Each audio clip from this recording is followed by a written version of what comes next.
Hi friends, welcome to my YouTube channel उफ़ ये ज़िंदगी। मैं हूँ अपर्णा आदर्श और हाजिर हूँ आप लोगों के बीच एक बार फिर से। फ्रेंड्स, आप लोगों ने अंदाज़ा लगा ही लिया होगा स्क्रीन पे एंड थंबनेल में देख करके कि पति और पत्नी में हुई अनबन बच्चे के नाम को लेकर। तो ये सच है, मुझ में और मेरे हस्बैंड में काफ़ी कहा-सुनी हो गई थी, मतलब कहा-सुनी जैसी हो गई थी हमारे बेबी बॉय के नाम को लेकर। तो मार्च 2020 14 मार्च को हमारा बेबी बॉर्न हुआ, बेबी बॉय। तो जब मैं 8 डेज़ के बाद डिस्चार्ज होकर घर आई, काफ़ी मन्नतों के बाद हमारा बेबी बॉय, मतलब एक बेबी हुआ मुझे। वो भी स्टोरी मैं आप लोगों से शेयर करूँगी। फ़िलहाल नाम पर आते हैं। तो जब मैं डिस्चार्ज होकर घर आई तो फिर बेबी के नाम को लेकर फिर डिस्कशन होने लगा घर में कि बेबी का नाम क्या रखा जाए। मेरे हस्बैंड काफ़ी एक्साइटेड सब लोग थे, वो थोड़ा ज़्यादा हैं। तो उन्होंने ढूंढ कर निकाला था नाम रेयांस।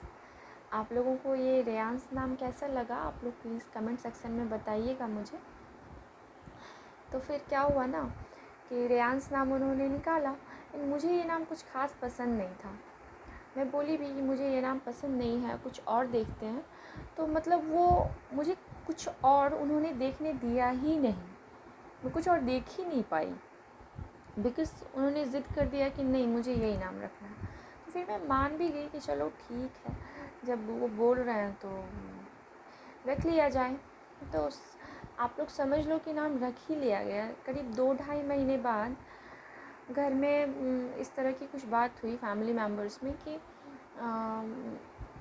मतलब बाबू का सारा डिटेल्स पंडित जी को बताया जाए, उसके बाद फिर वो कुछ लेटर्स देंगे, उसके बाद ही बाबू का नामकरण होगा।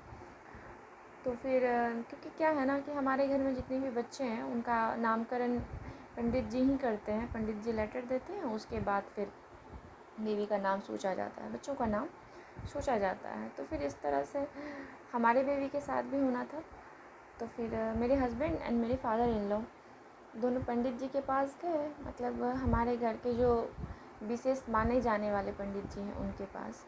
तो उन्होंने पंडित जी ने कुछ लेटर्स दिया बेबी के डिटेल्स को देखकर, बर्थ डिटेल्स को देखकर।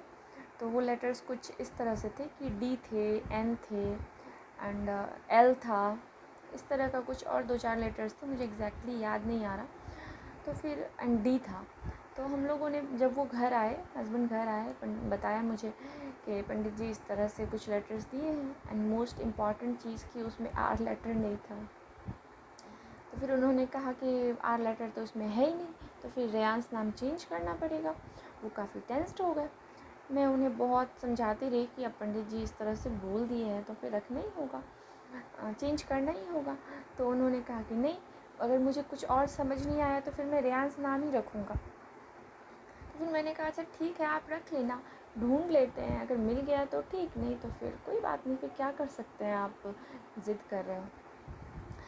देन हम लोगों ने ढूंढा सारे लेटर्स से, जितना भी लेटर्स पंडित जी निकाल कर दिए थे, सारे लेटर्स को हम लोगों ने देखा, बट कुछ खास समझ नहीं आया। फाइनली डी लेटर से नाम समझ में आया।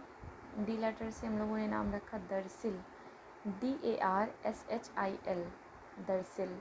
आप लोगों को ये नाम कैसा लगा, आप लोग कमेंट सेक्शन में मुझे बताइए। तो फिर दरसिल नाम फाइनल हो गया। उन्होंने फिर भी वो सेटिस्फाइड नहीं थे, वो सेटिस्फाइड बिल्कुल भी नहीं थे मैं बता रही हूँ। बट मैं बोली कि नहीं, अब तो पंडित जी के हिसाब से ही नाम रखना है, पंडित जी बोल दिए हैं तो चलो कुछ नहीं, अब कुछ नहीं सुना जाएगा, अब दरसिल ही नाम रखना है। और सारे लेटर से नाम कुछ विशेष नाम मिल नहीं रहा था, इसलिए फिर हम लोगों ने डी से नाम रखा। देन फिर उनका नाम रेयांस नहीं रह पाया, दरसिल नाम रखा हम लोगों ने। और फिर आप लोगों को ये नाम कैसा लगा, आप लोग मुझे कमेंट सेक्शन में बताइए। Thank you, thanks for watching.